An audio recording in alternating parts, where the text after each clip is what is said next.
ലോക കിരീടം നേടാൻ ഒരുങ്ങി ഒരു ഇന്ത്യൻ ടീം കൊച്ചിയിൽ പരിശീലനം നടത്തുന്നുണ്ട്. ആ വിശേഷങ്ങളിലേക്കാണ് ഇനി.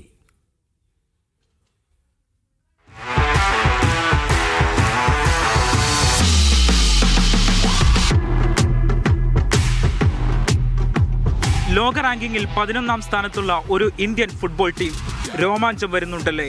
അങ്ങനെയൊരു ടീമാണ് 2027 ബ്രസീൽ ലോകകപ്പ് ലക്ഷ്യമിട്ട് ഇവിടെ കഠിന പരിശീലനത്തിൽ ഏർപ്പെട്ടിരിക്കുന്നത്.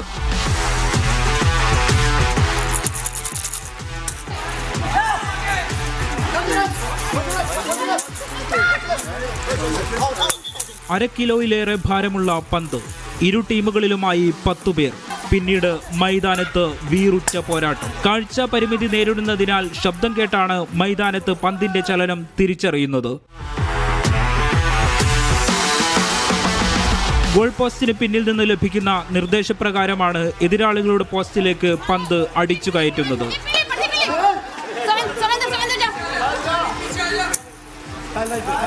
ബ്ലൈൻഡ് ഫുട്ബോളിൽ ഇന്ത്യയുടെ പെൺപടയ്ക്ക് ലോകത്ത് 4ാം റാങ്കാണ്. ഏഷ്യൻ ചാമ്പ്യൻഷിപ്പിനായി ജപ്പാനിലേക്ക് യാത്ര തിരിക്കുകയാണ് പുരുഷ വനിതാ ടീമുകൾ. ഞങ്ങളൊരു ഫസ്റ്റ് പാരാ ടീം ഒളിമ്പിക്സിൽ പാരാഒളിമ്പിക്സിലേക്ക് ക്വാളിഫൈ ചെയ്യാൻ നോക്കുവാണ് 2032. ലോകകപ്പിന് യോഗ്യത നേടുന്നതിൽ നിർണായകമാണ് ഏഷ്യൻ ചാമ്പ്യൻഷിപ്പ്. ഫുട്ബോളിൽ ഇന്ത്യക്കൊരു കിരീടം വേണം. അതെ, ഞങ്ങൾക്ക് ഒരു നല്ലൊരു അവസരം കൂടെയാണിത്. 2027 വേൾഡ് ചാമ്പ്യൻഷിപ്സ് ഉണ്ട്. അതിന് ഇന്ത്യയുടെ മെൻസും വിമൻസ് ടീം ഫസ്റ്റ് ടൈം ആയിരിക്കും ഒരു പാരാ ഫുട്ബോൾ ടീം ക്വാളിഫൈ ചെയ്യുന്നത് ഓൺ മെറിറ്റ്. അപ്പം വൈ നോട്ട്, നമുക്ക് ജയിക്കാൻ പറ്റുന്ന ഒരു ഓപ്പർച്യൂണിറ്റിയാണ്.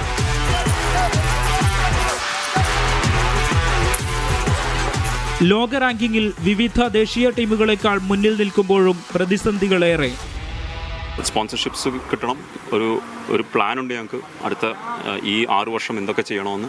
ഈ 6 വർഷം പെട്ടെന്നാണ്. ഇപ്പം 6 വർഷത്തിൽ ചെയ്യാനുള്ളതിൻ്റെ ഒരു ഫുൾ സ്ട്രക്ചർ, അവർക്കുള്ള ഗ്രാസ് റൂട്ട് ലെവൽ സപ്പോർട്ട്, അതിൻ്റെ അവരുടെ ഡെവലപ്മെൻറ്റ്, അവർക്കുള്ള പറ്റുന്ന അത്രയും മൈലേജും സ്പോൺസർഷിപ്പും കിട്ടാനും കൂടെ നോക്കുന്നു.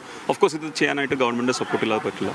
അപ്പം ഉള്ള സപ്പോർട്ട് ഈ ഗ്രൗണ്ടിനകത്ത് കളി നടത്താനും, ബോള്, കിറ്റ്, പിന്നെ അവർക്ക് ന്യൂട്രീഷൻ, ഇങ്ങനത്തെ കുറേ ആവശ്യങ്ങളുണ്ട്. പ്ലസ് ഇവർക്ക് വന്നു പോകാനുള്ളതും ചെറിയൊരു പോക്കറ്റ് മണി അവർക്കും ആഗ്രഹിക്കുന്നു.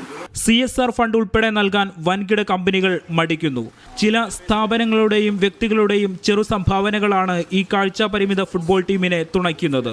ലോകകപ്പിനടക്കം വലിയ സ്പോൺസർമാർ എത്തുമെന്ന പ്രതീക്ഷയിലാണ് ഇന്ത്യൻ ബ്ലൈൻഡ് ഫുട്ബോൾ ഫെഡറേഷൻ. അപ്പോൾ എങ്ങനെ കപ്പടിക്കണം, കലിപ്പടക്കണം? കൊച്ചിയിൽ നിന്ന് സഞ്ജു പൊറ്റമലിനൊപ്പം മുഹമ്മദ് സാലിഹ്, മീഡിയ 1.